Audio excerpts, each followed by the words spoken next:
నిజం అసలు మా హౌసెస్ అనేవి డిస్టర్బెన్స్ లేదు అసలు యాక్చువల్గా ఒక్క డిస్టర్బెన్స్ కూడా లేదు ఒక్క హౌస్ లో డిస్టర్బెన్స్ లేదు సార్ అయినా అసలు మీరు చూడకుండానే బఫర్ జోన్ అని చెప్పి ఫెడరల్ జోన్ అని చెప్పి ఎట్లా ఎలా డిసైడ్ చేశారు సార్ మీరు అట్లా మా జోన్కి వచ్చి చూడండి ఒకసారి మీరు అసలు ఏం డిస్టర్బెన్స్ ఉందో ఒక్కసారి కూడా వాటర్ రాలేదు మా కాలనీకి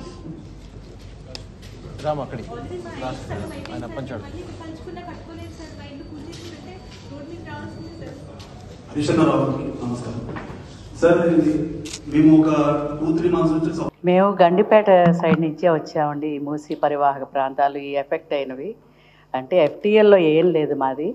ఈ బఫర్ జోన్ అంటున్నారు, మాకు అసలు తెలియదు. మేము ఇల్లు కట్టుకుని 27 ఇయర్స్ అయింది సార్.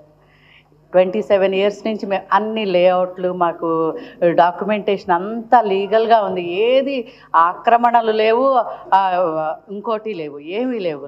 ఇప్పుడు సడన్గా ఇదేదో బఫర్ జోన్లో వాళ్ళని ఇల్లు తీసేస్తాము, మీ కూలగొట్టేస్తాం, రాత్రికి రాత్రి కూలగొట్టేస్తాం అనే మాటలు వింటుంటే, ఈ వీడియోలు చూస్తుంటే మాకు తోచట్లేదు సార్.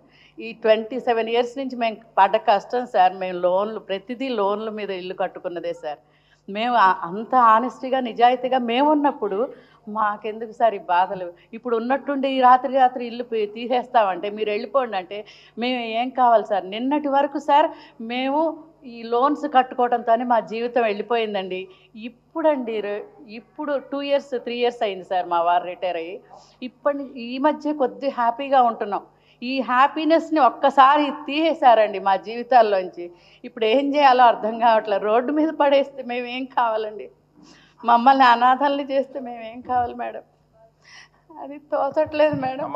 బాధపడద్దు, we're all with you, don't worry. మిమ్మల్ని ఎట్లా కానిస్తాం, బాధపడద్దమ్మా. తోచట్లేదు. మీ సహకారం కావాలి మేడం. సార్ మీ సహకారం కావాలి. మీరు మూసీ సుందరీకరణ చేయండి సార్, దానికి మేమందరం కోఆపరేట్ చేస్తాం.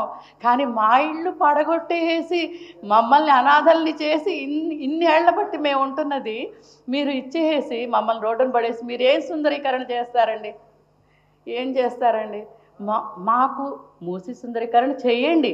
అటు ఇటు రిటర్నింగ్ వాల్స్ కట్టండి, నీళ్లు డీప్నెస్ పెంచండి, మూసీది పెంచి అప్పుడు మేమందరం మీకే ఉంటాం, మీతోనే ఉంటామండి. అది సార్, ఇది మా ఆవేదన.